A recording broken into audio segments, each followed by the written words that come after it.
third mention, the fourth?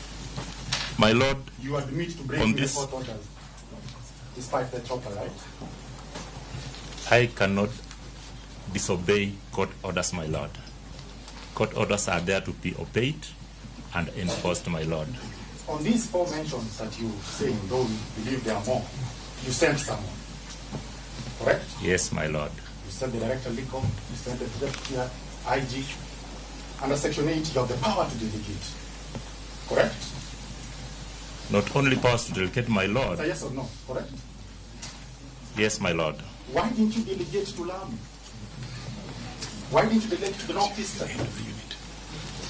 My Lord, I am the head of that unit that was engaged Why? in The question is why?